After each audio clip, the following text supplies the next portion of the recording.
مدرسہ بیت العلوم کونڈوا پونے اس official channel کو سبسکرائب ضرور کریں۔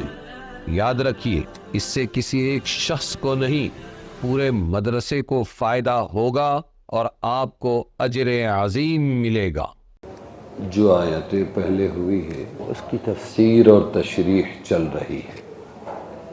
لقمان علیہ السلام نے اپنے بچے کو نصیحتیں کی، ایک تو اللہ کے ساتھ کسی کو شریک نہ ٹھہراؤ، پھر کیا کہا؟ ماں باپ کے ساتھ اچھا سلوک کرو، اور ماں باپ اگر شرک کرنے کے لیے کہے تو ان کی بات نہ مانو، پھر نماز پڑھو، بھلائیوں کا حکم کرو، برائیوں سے روکو،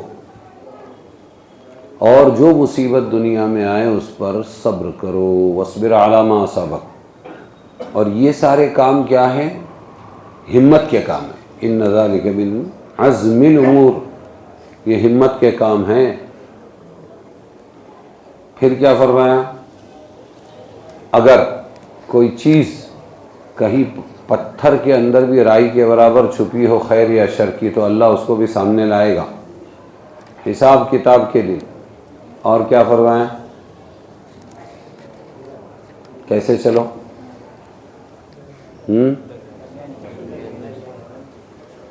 درمیانی چال چلو، اپنی گال مت پھلاؤ لوگوں کے لیے، اور مت چلو زمین پر اتراتے ہوئے۔ اللہ تعالیٰ کو اتراتا بڑائی کرنے والا پسند نہیں ہے۔ اور بیچ کی چال چلو، اور اپنی آواز نیچی رکھو۔ بری آواز کس کی ہے؟ گدھے کی آواز سب سے بری ہے۔ تو چلانا کوئی کمال ہوتا تو سب سے باکمال کون تھا بولو؟ گدھا۔ یہ چل رہی ہے، اس کی وضاحتیں ہیں عقائد کے بارے میں کہ اللہ تعالی کے بارے میں اعتقاد جازم، پکا یقین یہ رکھا جائے کہ آسمان زمین اور اس کے اندر جو کچھ ہے، ایک ایک ذرہ پر اللہ تعالیٰ کا علم محیط، یعنی اللہ سب کو جانتا ہے، وسیع ہے، اور سب اس کی قدرت، سب پر اس کی قدرت بھی کامل ہے۔ اور کوئی چیز کتنی ہی چھوٹی سی چھوٹی ہو، عام نظروں میں نہ آ سکتی ہو، اسی طرح کوئی چیز کتنی ہی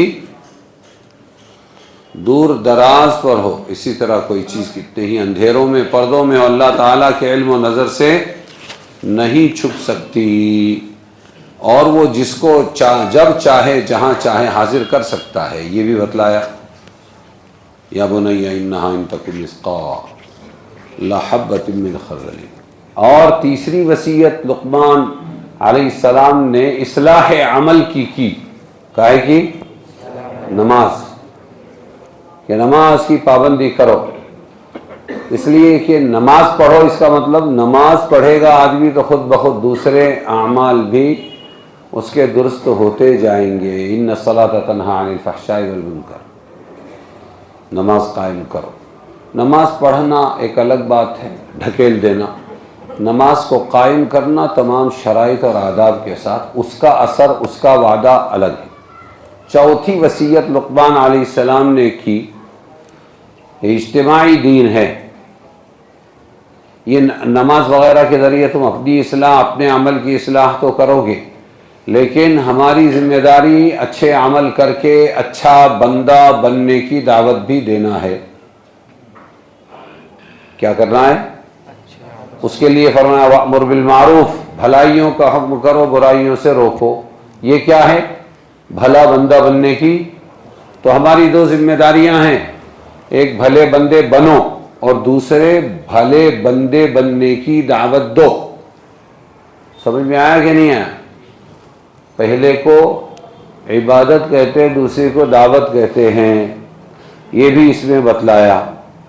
اور جب آدمی اچھے اعمال کرتا ہے اور جب آدمی دعوت دیتا ہے نیک کاموں کی تو لازماً اس پر مصیبتیں آتی ہیں۔ کیا آتی ہیں؟ پھلدار درخت کو ہی پتھر مارے جاتے ہیں۔ کبھی تم نے بنجر درخت، ببول کا درخت ہے، اس پر کوئی پھل نہیں ہے، پتھر مارتے ہوئے دیکھا کسی کو؟ آم والے درخت پر پتھر، نیمبو والے درخت پر پتھر، سمجھ میں آیا؟ جو اونچا درخت ہے اس پر پھل ہے، اس کو ماریں گے پتھر. کیوں؟ اس کا قصور یہ ہے کہ خوبیاں ہیں اس میں، کچھ ملے گا لوگوں کو. ایسے ہی جس انسان میں عبادت اور دعوت دونوں عمل ہو تو اس میں وہ خیر والا ہے، لہذا کیا ہوگا؟ اس پر پتھر مارے جائیں. کبھی بھی مسلم معاشرے میں دارو کی بھٹی چڑھانے والے اور جوا اور سٹا چلانے والے، لاٹری کی کمائی کرنے والے، ایسے گناہ گاروں کے خلاف، زانی بدکار، ان کے خلاف کوئی کیس ویس نہیں کرے گا. ہمیشہ چرچا میں کون رہے گا؟ مولانا لوگ رہیں گے، واعظ رہیں گے، امام رہیں گے، خطیب رہیں گے، دین کی دعوت دینے والے ہمیشہ چرچا میں رہیں گے. کیسز بھی ان کے خلاف کیے جائیں گے. ایک آدمی مدرسہ چلاتا ہے، بچوں کو پڑھاتا ہے، تو اس کو کیس میں پھنسایا جائے گا. لیکن کوئی اگر اپنی کمائی کرتا ہے، ہاں لوہا بیچتا ہے، سیمنٹ بیچتا ہے، فرشی بیچتا ہے، اور اس سے زیادہ آگے جا کے کوئی حرام کام کرتا ہے تو اس کو کوئی نہیں پھنسائے گا. کیوں؟ حضور صلی اللہ علیہ وسلم نے فرمایا سب سے زیادہ دنیا میں پریشان اور مصیبتوں میں انبیاء رہتے ہیں گناہوں کی وجہ سے. نبی گناہ کرتا ہے، رسول گناہ کرتا ہے، پھر کہ ان کی خوبیوں کی وجہ سے وہ آزمائش میں رہتے ہیں. اللہ ان کے پیچھے لوگوں کو لگاتا ہے. ثم الامثل فالامثل، پھر نبیوں کے طریقے پہ جو چلے گا وہ صحابہ، وہ تابعین، وہ تبع تابعین، وہ علماء کرام، وہ دین کے داعی، یہ بھی مصیبتوں میں رہیں گے. یہ اللہ کے نبی نے صاف صاف بتلا دیا. اور گناہوں کی وجہ سے نہیں بلکہ خوبیوں کی وجہ سے. اچھے لوگ زیادہ مصیبتوں میں رہیں گے، اچھے لوگ زیادہ مصیبتوں میں رہیں گے. تو یہ بتلایا کہ وَاصْبِرْ عَلَىٰ مَا أَصَابَكَ. اب تجھے جو مصیبت پہنچے امر بالمعروف سے، نہی عن المنکر سے، اقامت صلاۃ سے، تو اے میرے بیٹے صبر کرنا. کیا کرنا؟ مصیبتوں پر صبر کرنا. یہ بہادروں کا کام ہے. کس کا کام ہے؟ یہ بہادروں کا کام ہے صبر کرنا. ہاں، اور بے صبری سے پھٹ پڑنا یہ بزدلوں کا کام ہے. کہہ رہا ہے شور دریا سے سمندر کا سکوت. دریا چھوٹا، ہمارے تالاب ندی، اور سمندر بمبئی میں کون سا کھارے والا، سب جا کے وہیں ملتے ہیں. تو وہ بہت اچھلتا ہے، ندی بہت اچھلتی ہے اور دریا خاموش رہتا ہے. اس کے وقت پر وہ بھی جوار بھاٹے میں اچھلتا ہے. کہہ رہا ہے شور دریا سے سمندر کا سکوت، سکوت یعنی خاموشی. کہہ رہا ہے شور دریا سے سمندر کا سکوت، جس کا جتنا ظرف ہے اتنا ہی وہ خاموش ہے. جس کا جتنا، ہاں یہ الگ بات کہ خاموش کھڑے رہتے ہیں، پھر بھی جو لوگ بڑے ہیں وہ بڑے رہتے ہیں. ان بزرگوں سے ملتا ہے ہمارا شجرہ جن کے قدموں میں کئی تاج پڑے رہتے ہیں. جن کے قدموں میں، تو بولنا بڑبڑ کرنا یہ کمال نہیں ہے. جھیل جانا، برداشت کرنا یہ کمال ہے. اس کو کیا کہا قرآن نے؟ سرٹیفکیٹ کیا دیا برداشت کرنے والے کو؟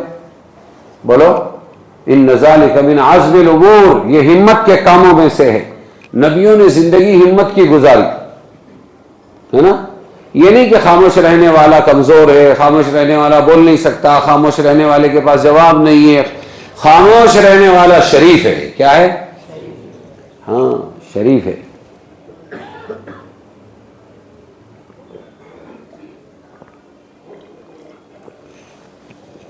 کسی نے مجھے کچھ ستایا ہوگا امامت پہ. کاغذی پورہ میں امام تھا میں جب پڑھتا تھا اس زمانے میں، تھوڑے دن کی نہیں. تو اس وقت ایک شعر کہا تھا میں نے، خاک پہ بیٹھے ہیں میرا شعر، خاک پہ بیٹھے ہیں تاروں پہ نظر رکھتے ہیں، بول سکتے ہیں زباں بند مگر رکھتے ہیں. بولنا کمال نہیں ہے، جھیلنا کمال ہے. کیا ہے بولو؟ ہاں. اور دوسری آیت بھی ہے وَلَمَنْ صَبَرَ وَغَفَرَ إِنَّ ذَلِكَ لَمِنْ عَزْمِ الْأُمُورِ، البتہ جس نے برداشت کیا، درگزر کر دیا، تو یہ ہمت کا کام ہے. کس کا کام ہے؟ تو یہ فرمایا بیٹا نماز بھی پڑھنا، امر بالمعروف کرنا، نہی عن المنکر کرنا، دعوت کا کام کرنا، اور پھر مصیبتیں ضرور آئے گی. نہیں آئے تو نہیں آئے گی، یہ راستہ ہی مصیبتوں کا ہے. ایک مرغے سے کسی نے کہا تو اتنا اچھا کام کرتا، صبح صبح سب کو اذان دے کے اٹھاتا ہے، ہاں کام پہ لگاتا ہے، اذان دے کے اٹھاتا ہے، تجھے پھر ذبح کر دیتے ہیں. تو بولے یہ امت کا معمول رہا ہے کہ جو بھی امت کو جگاتا ہے وہ لاسٹ میں ذبح کر دیا جاتا ہے. جو امت کو وہ لاسٹ میں ذبح کر دیا جاتا ہے. جی حضرت یحییٰ علیہ السلام کو آرے سے کاٹا گیا. اس سے پہلے بھی میں نے سنایا ہوگا، ذات لا پرواہ ہے مولا تجھ کو پرواہ ہی نہیں، مرنے والا مر گیا تو نے تو پوچھا ہی نہیں، چاہ میں یوسف گرا کہلایا لوگوں کا غلام. کنواں چاہ میں یوسف گرا کہلایا لوگوں کا غلام، بک گیا بازار میں تو نے خریدا ہی نہیں، تشت میں رکھا گیا جب کاٹ کر یحییٰ کا سر، کیسے آنکھیں پھیر لی جیسے کہ دیکھا ہی نہیں. ہاں اور پیٹ میں مچھلی کے یونس نے کہا جب الاما، کیسے بیٹھا سن رہا تھا جیسے سنتا ہی نہیں. اور طور پر موسیٰ نہ آ تو جلوہ میرا دیکھنے، اور محمد سے کہا کہ تجھ سے پردہ ہی نہیں. تو جتنے بڑے بڑے اچھے رہے امت نے کیا دیا؟ یہود کی سب سے بڑا گناہ اللہ نے بتایا ہے کہ یہ نبیوں کو قتل کرتے تھے. کیا کرتے تھے؟ کس کو قتل کر رہے ہیں؟ مسیحا کو، زندگی دینے والے کو، بھلے کو. اتنے برے لوگ تھے. ایک تو مجرم کو قتل کرے اور ایک ہے نبیوں کو قتل کرے. کیسے ظالم ہوں گے. 5ویں وصیت لقمان علیہ السلام کی آداب معاشرت کے بارے میں، رہن سہن کے آداب سکھلائے اس میں. وَلَا تُصَعِّرْ خَدَّكَ لِلنَّاسِ، اپنے گال مت پھلا. او مولانا، او بھائی صاحب، ارے سنتی کیا، ارے سنو جی، اس کو کہتے گال پھلانا. آگے بات بڑھانا چاہیے، پھگے میں چٹک جانا. تو یہ اکڑو آدمی کرتا ہے. کون کرتا ہے؟ تو فرمایا اے بیٹے لوگوں کے ساتھ انسان بن کے رہو. ہاں لوگوں کے ساتھ گال پھلا کے غصے کے ساتھ مت رہو. وَلَا تُصَعِّرْ خَدَّكَ لِلنَّاسِ، یہ ایک بیماری ہے. کیسے؟ صَعَرَ سے تصعر ہے، صاد عین را. یہ اونٹ کی بیماری ہے جس سے اس کی گردن مڑ جاتی ہے. یہ بیماری جب اونٹ کو لگتی ہے تو ہاں، جیسے انسانوں میں لقوا ایک مشہور بیماری ہے جس سے چہرہ ٹیڑھا ہو جاتا ہے، ایسے ہی اونٹ کی بیماری ہے. یہ انسانوں میں کہاں سے آ گئی؟ تو وہ بیچارہ گردن ٹیڑھی ہو جاتی اس کی.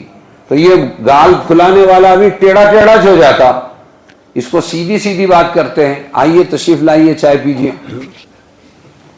ٹیڑھا ہو جاتا ہو. تو اونٹ کی بیماری لے کے آیا. یہ بیماریاں مت لگاؤ. اس سے مراد یہ ہے کہ چہرہ مت پھیرو. مطلب یہ کہ لوگوں کی ملاقات اور گفتگو میں ان سے منہ پھیر کر گفتگو نہ کرو. بہت سے ہوتے ہیں السلام علیکم، وعلیکم السلام، یہ جنت دکھ رہا اس کو. تو ایسا نہیں ہونا چاہیے. مولانا لوگ بھی ایسا کرتے ہیں. بعض مولانا کا قارورہ بعض مولانا سے نہیں ملتا، اور بلائے جاتے ہیں اسٹیج پر تو بیٹھیں گے، لیکن ایسا بیٹھیں. ارے مولانا کیا پیش کر رہے ہیں آپ؟ سوچو ذرا، آپ تو امت کو جوڑنے والے ہیں نا. آپ ہی روسو مولانا ہو جائیں، جھٹ خفا. کیسے مولانا؟ ہاں، تو اس سے آپ کا اچھا اثر تھوڑی پڑے گا، برا اثر پڑے گا. اس لیے آدمی کو چاہیے کہ ہزار اختلافات کے باوجود وہ اپنی انسانیت کی چادر سے باہر نہ آوے. وَلَا تَمْشِ فِي الْأَرْضِ مَرَحًا. اور پھر فرمایا آپس میں لوگوں کے ساتھ زندگی گزارنے میں ایک بات یہ بھی ہے، اکڑ کر اترا کر مت چلو. کیسے مت چلو؟ ہاں، مولانا یونس صاحب سناتے تھے مال آتا ہے تو تال لاتا ہے. ایک کلن تھا، کلن، اور یہ کلن قرآن سے لیا ہے. ہاں، نا کارا، کسی کام کا نہ اس کو کلن کہتے. وَهُوَ کلن علی مولاہ، ہے قرآن میں ہے. کیا ہے؟ اور وہ کلن ہے اپنے آقا پر، بوجھ ہے. کیا ہے؟ کلن، کسی کام کا نہیں ہے. فار ایگزامپل پہلے ایک سبق تھا بال بھارتی کے اندر کہ مرغی لانے کو بولا ایک کو، کلن کو، اس کے مالک نے. تو گیا مرغی لے کے آیا. وہ کیسے لایا مرغی؟ اس نے مٹکا لانے بولا، مرغی لانے بولا. تو اس نے مرغی لے کر آیا، پہلے مٹکے لے کر آیا. کیسے لے کر آیا؟ تو پہلے مرغی لایا اور مرغی کے نرڑے پکڑ کے لایا. تو مرغی آنے تک تو مر گئی. سمجھ میں آیا؟ تو اس نے بولا کہ ارے اس کو ایسا نہیں لاتے ہیں بلکہ اس کو باندھ کر لاتے ہیں. تو دوسری مرتبہ مٹکا لانے گیا، مٹکے کو سوراخ کیا، اس میں رسی ڈال کے باندھ کے لایا. تو یہ اس کو بولتے ہیں بوجھ، کوئی کام ڈھنگ کا نہ کرے. تو کلن تھا ایک، وہ کلن کے پاس ادھر ادھر سے کہاں سے چوری چاری کے کیسے پیسے آنے لگے، تو مال بڑھنے لگا تو تال بھی بڑھنے لگی اس کی. تو مولانا بولے کہ اس کو کسی نے بولا، گیا وہ ایک مٹکا لیا اور قبرستان میں اس میں پیسے ڈالا، مٹی سے گاڑ دیا، واپس باہر نکلا تو ذرا پاور آیا. تو کسی نے بولا اے کلن، کہنے لگے چپ بے، بدتمیز کہیں کہ بڑوں سے بات کرنے کی تمیز نہیں ہے تجھے. پھر کیا بولنا چاہیے؟ کہ جناب کلن بولا تھا. بولے ٹھیک ہے جناب کلن. اب جناب کلن چلا، پھر اس کے بعد میں اور مال آتا گیا، پھر جاتا تھا اور گاڑتا تھا، جھاڑ جھٹک کے ہاتھ باہر آتا تھا، پھر پاور چڑھتا تھا، اکڑتا تھا. تو اس کو کسی نے کہا اے جناب کلن. بولے بدتمیز کہیں کہ بات کرنے کا، پکارنے کا سلیقہ نہیں. کیا کہنا چاہیے؟ جناب کلن صاحب، جناب کلن صاحب، جناب کلن صاحب. پھر مال بڑھا، اب بولو جناب کلن میاں صاحب. ڈگری بڑھتی گئی نا، اکڑ مکڑ. تو کسی نے بولا یہ کیوں جاتا ہے کیا معلوم، چور کے اوپر بھی چور رہتے ہیں. لہذا وہ گیا تو مال پانی ملا، اسے خالی کر کے مٹی بھر کے مٹکے میں چلا گیا. اب یہ جناب جو پہنچے پھر اپنا مال دیکھنے تو مٹی، ایسے ڈاؤن ہو کے باہر نکلے. پہلے ایسے ایسے تھے، پھر ایسے ایسے ڈاؤن. تو کسی نے کہا جناب کلن میاں صاحب. چپ رہے، میں کلن کا کلن رہ گیا. تو آدمی کو بھروسہ کرنا چاہیے، وہ اپنی ذاتی لیاقت، اخلاق، کیریکٹر اس پر کرنا چاہیے.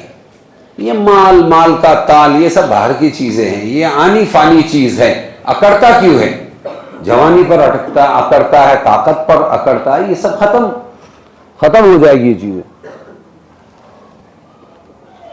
اس لیے فرمایا لوگوں میں رہنا ہے، لا تمشی فی الارض مرحا، اکڑ کر مت چل.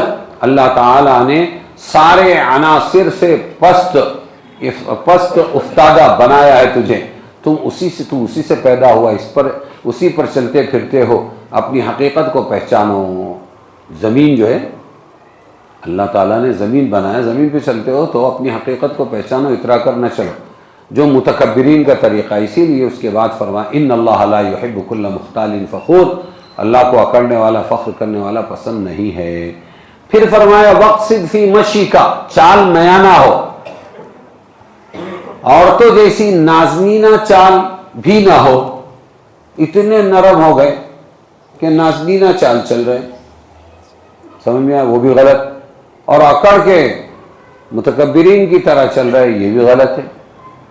عورتوں کی عادت ہے جو شرم و حیا کی وجہ سے تیز نہیں چلتی، یا پھر بیماروں کی عادت ہے جو اس پر مجبور ہے. صحابہ کرام کو یہود کی طرح دوڑنے سے بھی منع کیا جاتا تھا اور نصارہ کی طرح بہت آہستہ چلنے سے بھی منع کیا جاتا تھا. حکم یہ تھا ان دونوں چالوں کے درمیانی چال چلو. حضرت عائشہ رضی اللہ عنہا نے کسی شخص کو بہت آہستہ آہستہ چلتے دیکھا. سمجھے؟ ہاں، آہستہ آہستہ چلتے دیکھا، جیسے ابھی مر جائے گا یہ. لوگوں سے پوچھا یہ ایسا کیوں چلتا ہے؟ لوگوں نے بتلایا یہ قراء میں سے ہے، عالم. پہلے کا قاری آج کے جیسا خالی الفاظ کا قاری نہیں ہوتا تھا، بلکہ وہ عالم بھی ہوتا تھا، عامل بھی ہوتا تھا، قاری بھی ہوتا تھا، معنی بھی جانتا تھا. قراء میں سے ہے یعنی یہ بڑا عالم ہے.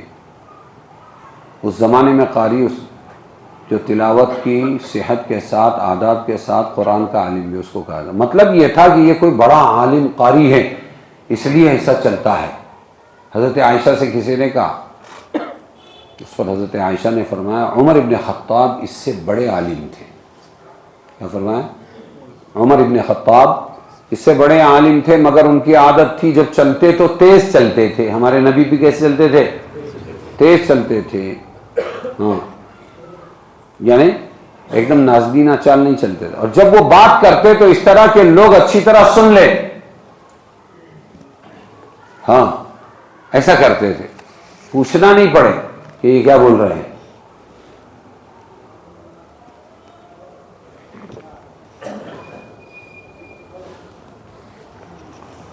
تو یہ فرمایا کہ درمیانی چال چلو. ہم نے ایسے اکابر کو بھگتا ہے، ایسے اکابر کو بھگتا ہے ہم نے کہ بات کرے تو مجمع سب اپنا پاگل، اور یہ ارے ذرا زور سے بولو. مشورے میں بیٹھا ہوا مجمع سنے گا نہیں تو رائے کیا دے گا؟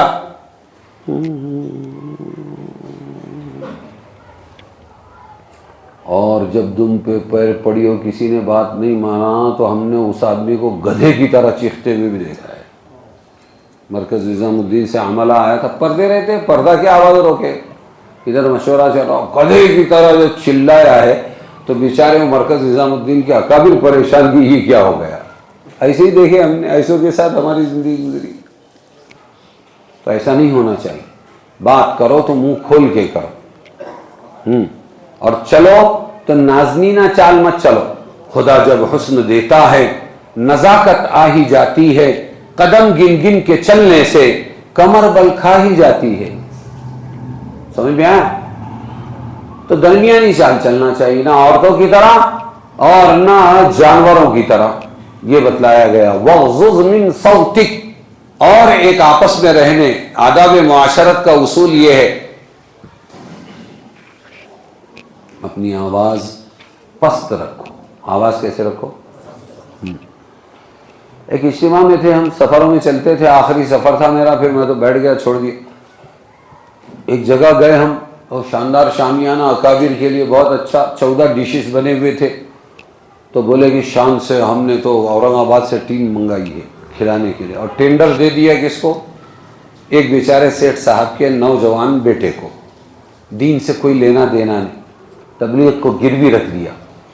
اب جو پہلی مرتبہ کھانے کو ہم لوگ بیٹھے، یوسف بھائی اسٹی بھی تھے، میں بھی تھا، تو کھانا کھلانے والی ٹیم میں حافظ لوگ بھی تھے، عالم بھی تھے، ان کو لگا دیے تھے کام کو. اور یہ جناب 3 لاکھ روپیہ خرچ کرنے والے علماء کے واسطے اور اکابر کے واسطے. اس کی جو بانس جیسی پھٹی گدھے کی طرح آواز سنی میں نے، تو نہ یوسف بھائی کھا سکے نہ میں کھا سکا، ہم اٹھ گئے. تو تیرا کھانا تیرے کو مبارک. سمجھ میں آیا؟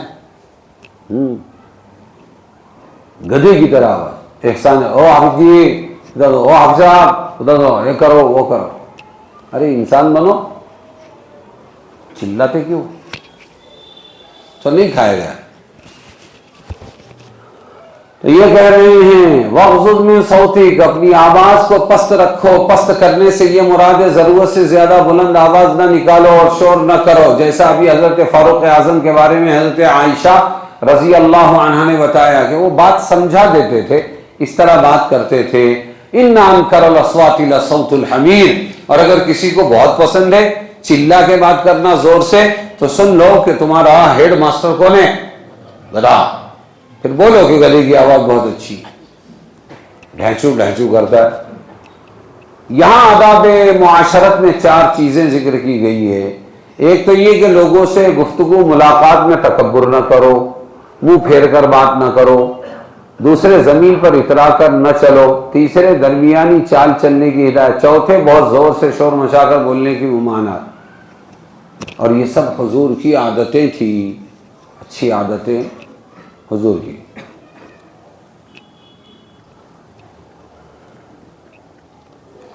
حضرت حسین کہتے ہیں میں نے ابا سے پوچھا، حضرت علی سے، کیا پوچھا؟ حضور کی عادتیں کیسی تھی؟ فرمایا حضور ہمیشہ خوش خرم معلوم ہوتے تھے. کیسے؟ خوش خرم، ہنستے کھیلتے. آپ کے اخلاق میں نرمی، برتاؤ میں سہولت مندی تھی. آپ کی طبیعت سخت نہ تھی، بات بھی سخت کھردری نہ تھی. آپ نہ شور مچانے والے تھے، نہ گندا بولنے والے تھے، نہ کسی کو عیب لگاتے تھے، نہ بخل کرتے تھے.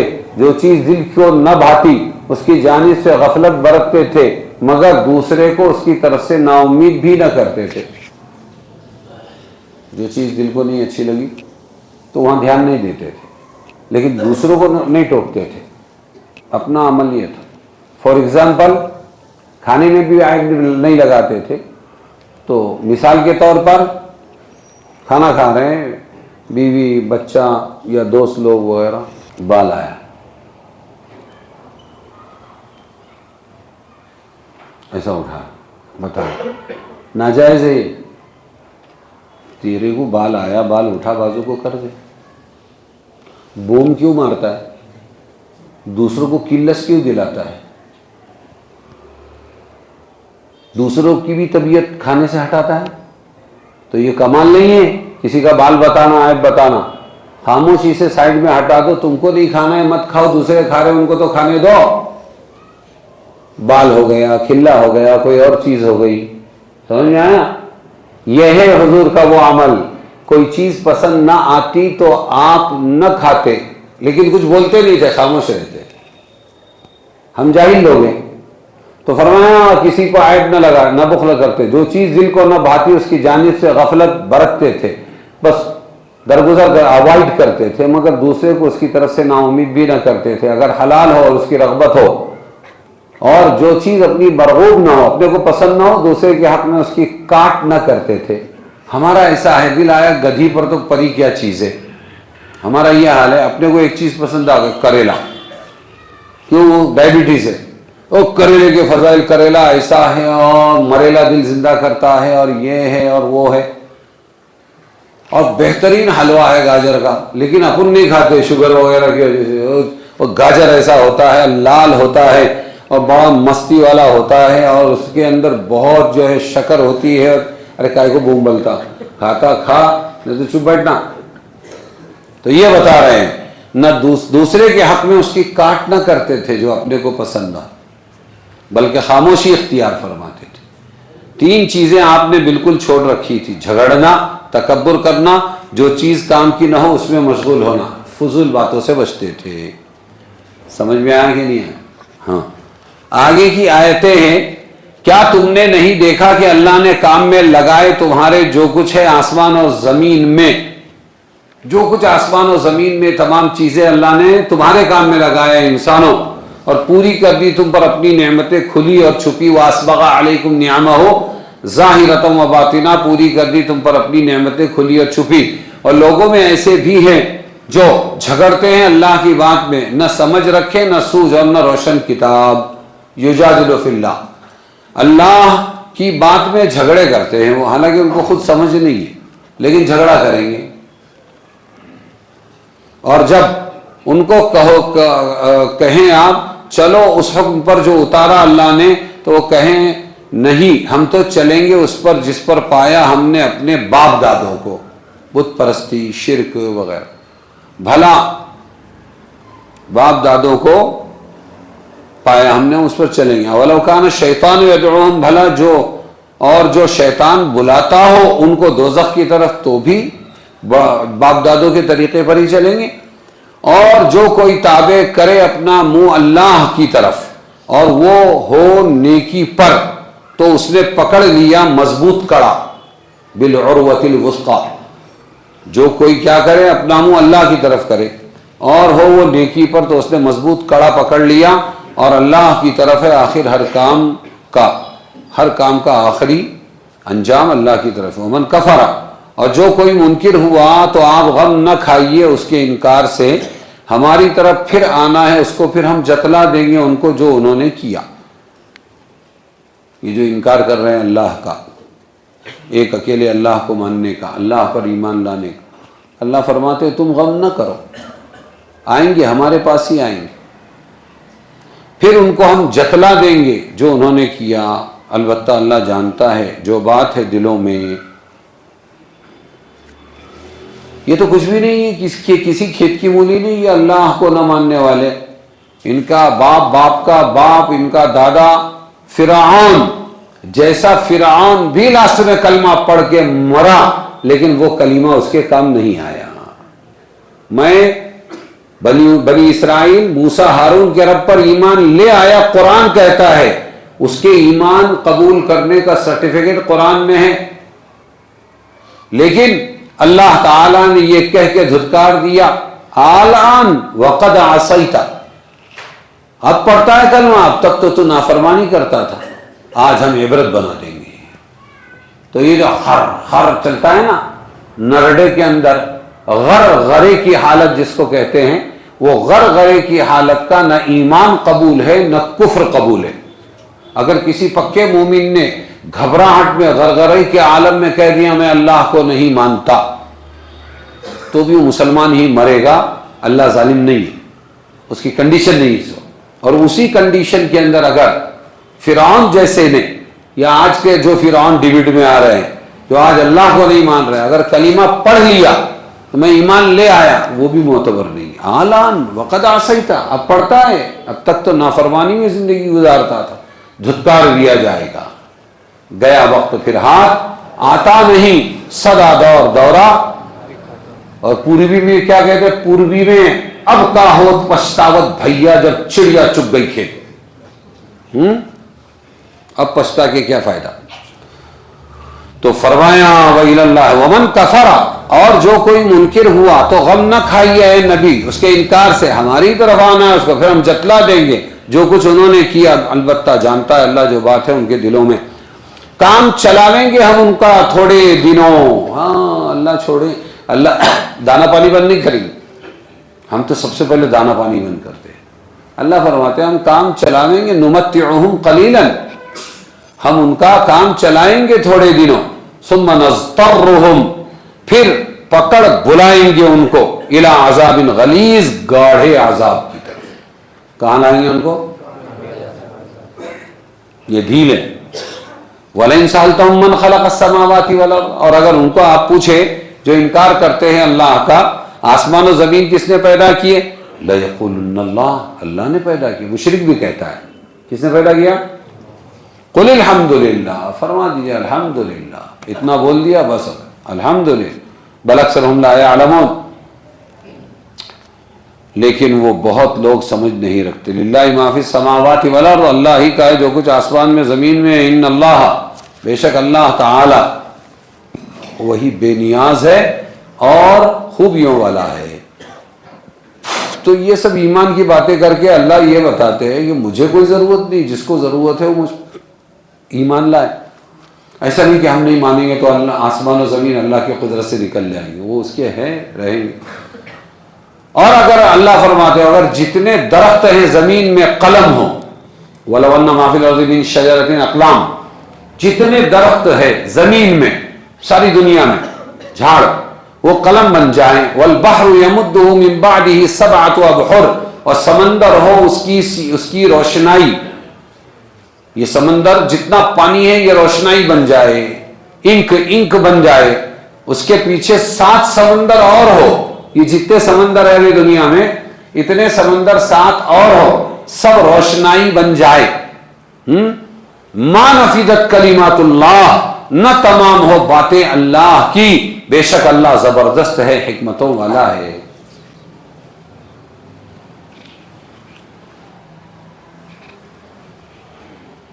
زمین کاغذ کی بن جائے، سمندر روشنائی کا، زمین کاغذ کی بن جائے، پوری زمین کاغذ، اور سمندر روشنائی کا، کوئی لکھ ہی نہیں سکتا ہے کیا رتبہ خدائی کا۔ اسی کا خلاصہ ہے ما خلقکم ولا بعثکم، اللہ فرما رہے ہیں تم سب کا بنانا اور مرے پیچھے جلانا، مرنے کے بعد دوبارہ زندہ کرنا، جلانا، ایک ہے جلانا اور ایک ہے اردو میں جلانا، تو جلانا زندہ کرنا ہے۔ تو کہہ رہے ہیں کہ تم سب کا بنانا، جو تم کو ہم نے بنایا، ما خلقکم ولا بعثکم، دوبارہ اٹھانے کو کہتے ہیں، اور مرے پیچھے جلانا ایسا ہی ہے جیسا ایک جی کا، اللہ کا نفس واحد، ایک انسان کو پیدا کرنا اور پھر مار کے دوبارہ اٹھانا جتنا آسان ہے، ایسا ہی ہے ساری دنیا کے انسانوں کو مار کر دوبارہ اٹھانا۔ ان اللہ سمیع بصیر، بے شک اللہ سب کچھ جانتا ہے۔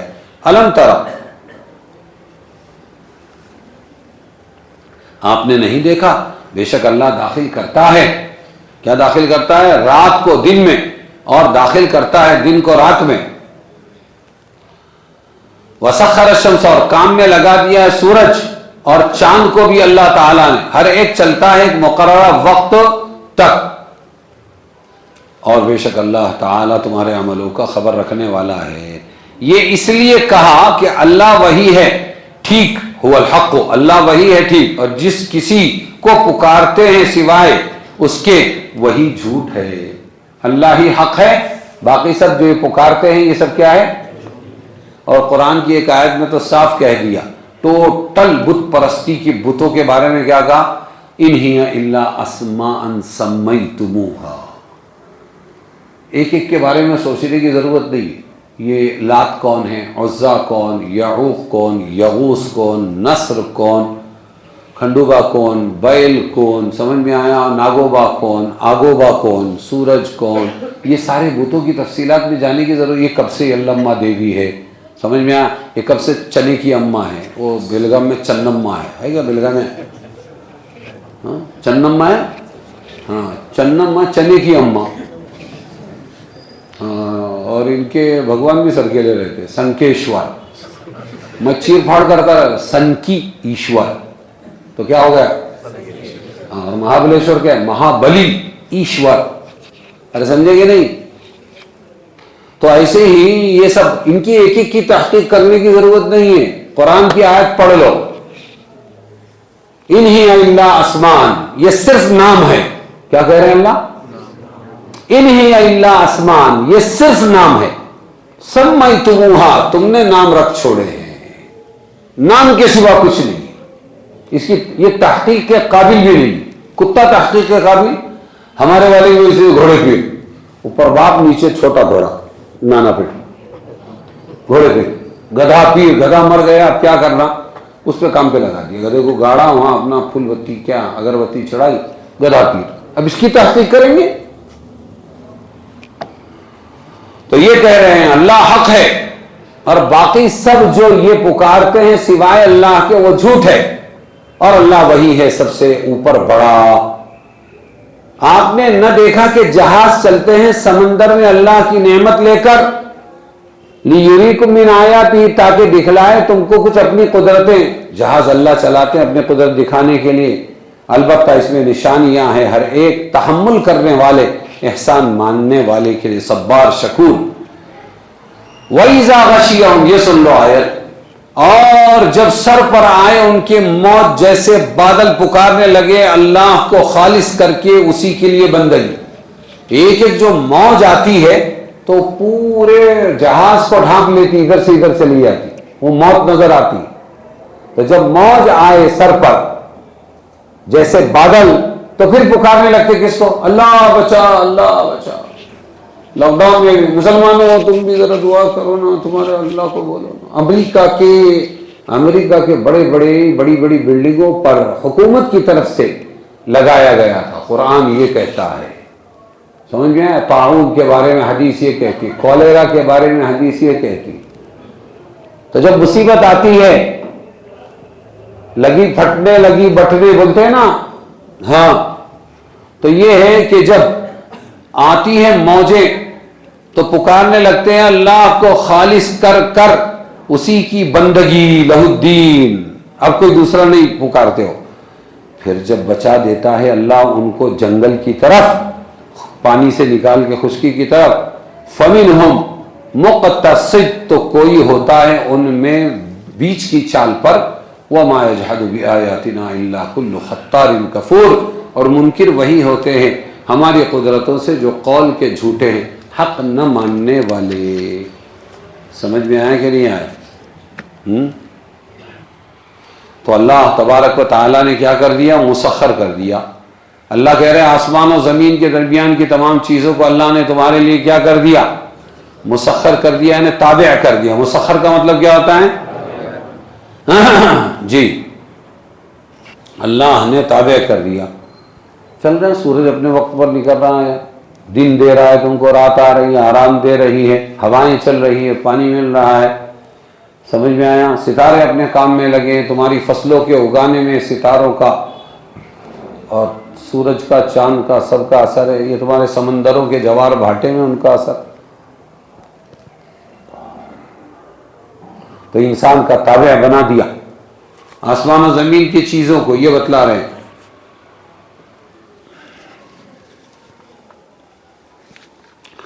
اور اللہ نے اسبغ علیکم نعمہ، اللہ نے مکمل کر دی اپنی نعمتیں، ظاہر اور باطن، چھپی اور کھلی ہوئی. اسباغ کے معنی مکمل کرنے کے ہیں. اللہ نے مکمل کر دیا تم پر اپنی ظاہری نعمتوں کو، باطنی نعمتوں کو.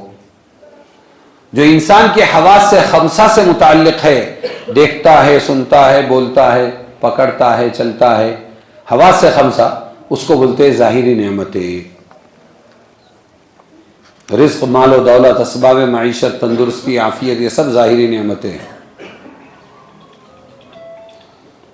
اسی طرح دین اسلام کو آسان کر دینا، اللہ رسول کی اطاعت کی توفیق ہونا، اسلام کا دوسرے دینوں پر غالب آنا، دشمنوں کے مقابلے میں مسلمانوں کی مدد ہونا بھی انہی ظاہری نعمتوں میں داخل ہے. باطنی نعمتیں کون سی ہیں؟